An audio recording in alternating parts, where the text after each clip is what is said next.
Yeah, and we've seen surprises happen before, haven't we, Mick? Although he's an outside chance at the moment, according to the polls, who knows if this can shift the dial for him? And we've seen, as I said, upsets before in presidential primary races. Yeah, I don't think there's anybody in this country who doesn't think right now that Donald Trump is still the prohibitive favorite in the race, and he absolutely is. What Chris Christie's entrance into the race does is injects a new dynamic. Mike Pence was never going to attack Donald Trump like this. Tim Scott was never going to do this. Nikki Haley was not going to do this.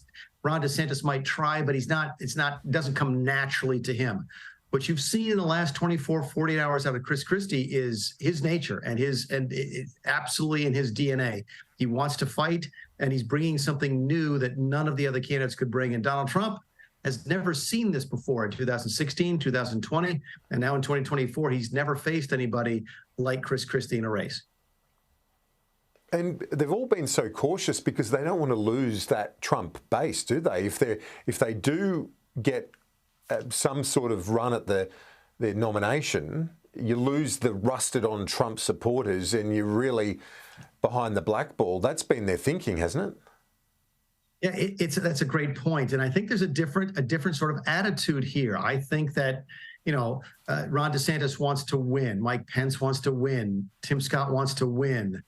I just think Chris Christie doesn't want Donald Trump to win, and that's a different sort of dynamic. There's a kamikaze sort of attitude to his race. If he wins, fine, but he really, really, really has just decided that his job here is to make sure that Donald Trump doesn't win.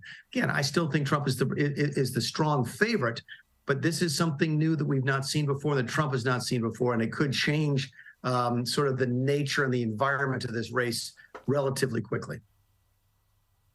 And Mick, explain to our viewers how Trump remains such a clear favourite, particularly in the context of the legal baggage, which seems to grow by, if not the week, certainly the month, more and more challenges looming, not the least of which this move by the Department of Justice, which looks imminent.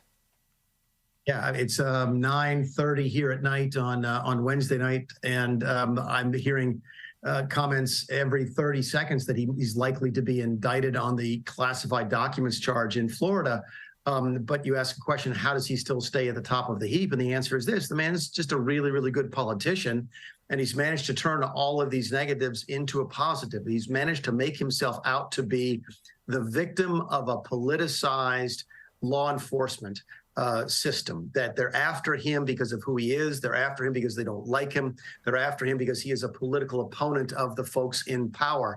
And he's been very good at selling that. Honestly, I'm not really sure how he's gotten over January 6th.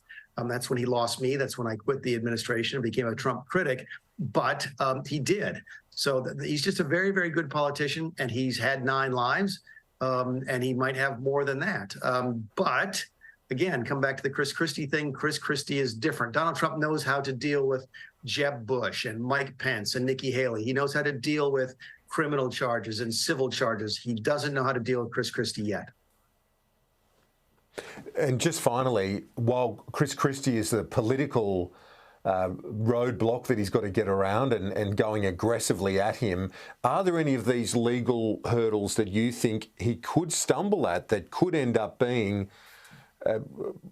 a measure or a charge that stops him from securing that nomination?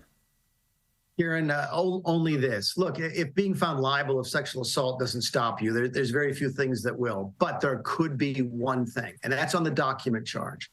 If on this classified document issue, the documents were really, really serious, I don't think they are. Keep in mind, a lot of things the president sees are classified at some level. You deal with classified documents every single day. But if they are really, really sensitive documents, and if Donald Trump was either showing them to people that he shouldn't have been, making money off of selling them, which again, I don't think is possible. But you asked me the hypothetical question, that's the hypothetical answer. If the charge exposes that Donald Trump took really, really serious documents and either gave them to America's enemies or sold them to America's sort of challengers, that could be the type of thing that could have an impact that the other criminal charges have had. Failing that, I think he'll treat this just the same as all the other charges, and he'll use them to his political advantage. Former Chief of Staff to Donald Trump, Mick Mulvaney, very much appreciate your time and your analysis. Thanks. Thanks, Kieran.